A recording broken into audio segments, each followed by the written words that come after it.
What the guys say when you got a feature-packed Android phone for just $300? I have the power! Budget devices today can be a bit of a mixed bag depending on what brand you're buying them from. But when I picked up the Moto G Power 2025, my first time ever using a Moto G Power device, I was pleasantly surprised at everything that Motorola was able to pack in this $300 package of a smartphone. And while this device definitely has some of the usual drawbacks for a device in this category, what Motorola does provide to someone picking up this device makes that $300 well worth spending and actually outshines most flagship devices today in one very, very big way. What's going on, guys? Ty Tech here, back again, and here's my review of the Moto G Power 2025. As always, guys, I'm your host, Ty Tech. Thank you guys for being here. If you're new to the channel, come on in, don't be shy. And if you could, please leave a like and subscribe. I'm trying to get this channel to 25,000 subs before the end of this year, so every bit of help and support is greatly appreciated. And let me know down in the comments whether or not you guys are thinking of picking up the Moto G Power 2025 and whether or not this review helps with that decision at all. On with the video. Now, over the last year, I've become a little bit more accustomed to handling Motorola devices than I was previously. I've done a couple of reviews for them on my channel. And the one thing I've learned to love about Motorola is that it seems like they finally found their design groove with their devices. As with most of Motorola's devices today, the Moto G Power comes with that vegan leather back material that Motorola has really taken and made their own across their entire lineup in and outside of the US. It's honestly become my preferred material for the back of your smartphone today for a couple of different reasons. One of which is because it looks absolutely sick on this green variant of the Moto G Power. It makes the phone look like something you would have gotten as a pre-order bonus with the first Xbox back in the day. You have your 2-camera system with the flash at the upper left-hand corner on the back of this device. And if you flip it around to the front, you get a large, easily readable 6.8-inch ISP LCD 120Hz display with a selfie camera at the top.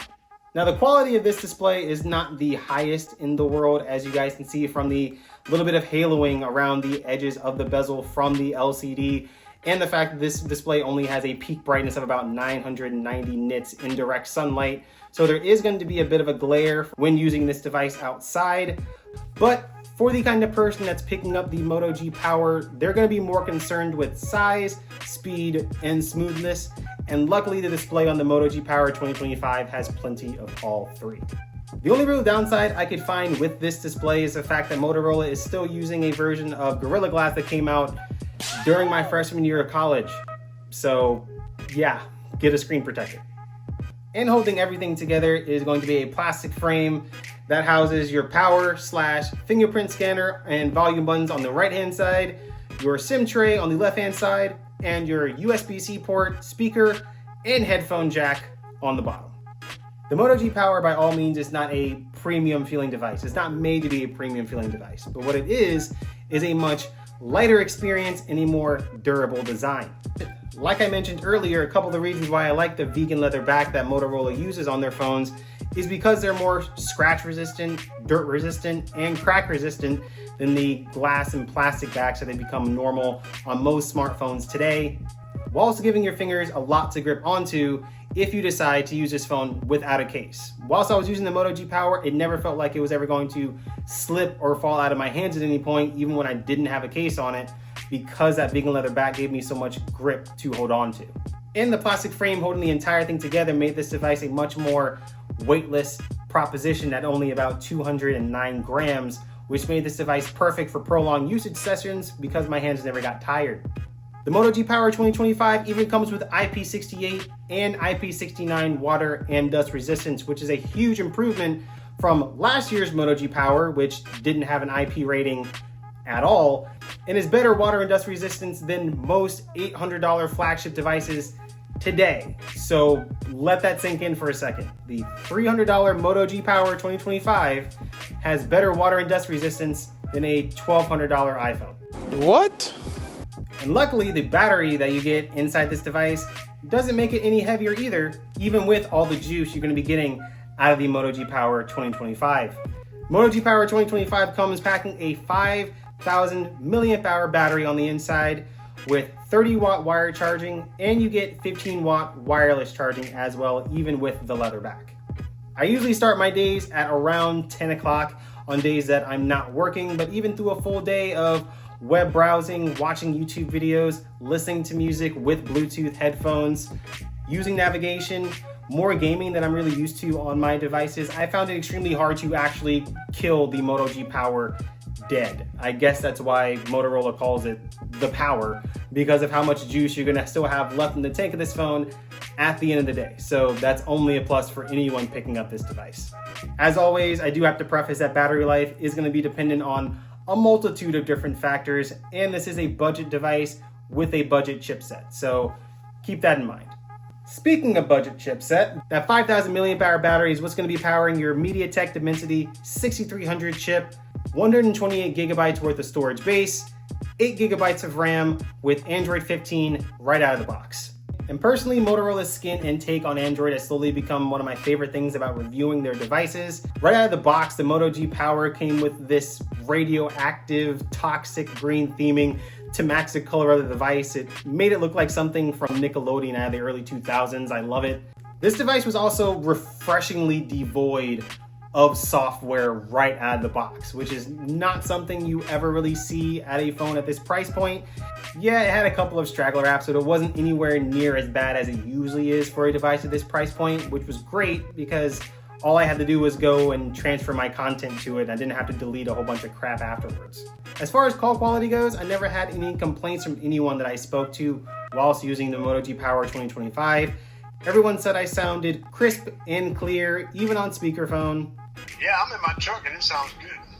Like the Bluetooth in your truck? Yeah. And Loud and clear. Loud and clear? Scratchy, yeah. All right, sick. And data speeds were pretty good for me on T-Mobile's 5G ultra capacity network, but we all know that's going to differ depending on your carrier, your location, your cellular plan, etc. You get two forms of biometrics on the Moto G Power 2025. Like I said earlier, your power button is going to double as your fingerprint scanner, and you also get face unlock. Both are pretty reliable and work just about each time, but you can tell the phone is taking a second to register your finger and your face each time it goes to unlock it, but once it does, it's very reliable and works every single time. The face unlock didn't really work in low light because why would it? So the fingerprint scanner was definitely my go-to. And of course, it's 2025, so you cannot have a smartphone without a little Gemini AI thrown in there. So even if you're saving yourself a couple dollars with this device, you still get a taste of the AI craze sweeping the technological world today. Now, the Moto G Power is a budget device running a budget chipset, so it's not going to be the most powerful device, of course. It will start to slow down after heavy use, and even doing some things like changing the orientation of your display will make it chug for a couple of seconds, but it's nothing that's going to overall break your experience while using this device. Obviously, at this price point, it's not going to run like a phone with a Snapdragon Elite 8 chip on the inside of it. But thanks to that 8 gigabytes of RAM and 120 Hz refresh rate, doing things like scrolling web pages, moving in between apps, watching your videos, and even the occasional bit of gaming felt buttery smooth for a long period of time before this phone actually started to get a little bit hot. And since this is a Motorola device, you can't forget the classic Moto features like Chop Chop to turn on your flashlight, wrist twist to open up your cameras. And since we have the camera app open, let's go ahead and talk about those cameras. They aren't very good. On the back of the Moto G Power, you get a 50 megapixel wide angle lens with an 8 megapixel ultra wide lens capable of shooting 1080p footage at 30 frames per second, along with your flash. But on the front, you have a 60 megapixel wide angle selfie camera that's also capable of shooting 1080p footage at 30 frames per second. Now, cameras are usually the main casualty of devices at this price point, and the Moto G Power 2025, unfortunately, is no exception. But luckily, me and my girlfriend went to a beautiful botanical garden in Wilmington a couple of days ago, so I'm able to give you guys some clear examples of what this phone's cameras are capable of. And the images you get from the cameras in the Moto G Power aren't bad if you're just looking to take a photo and enjoy that image. Colors are saturated and pop really well in good lighting conditions, especially with naturally colorful subjects to begin with. Detail is preserved fairly well. Like, these are really good portrait photos for a phone like this. I wasn't expecting the portrait mode photos to be this good. The portrait selfies are really what impressed me though. The selfie camera did a pretty good job at separating me from the background, especially around the edges of my cap here. And this phone does have optical image stabilization, so the videos you get on this phone are going to be pretty smooth as well. That's kind of where the good stuff ends with the cameras on the Moto G Stylus 2025.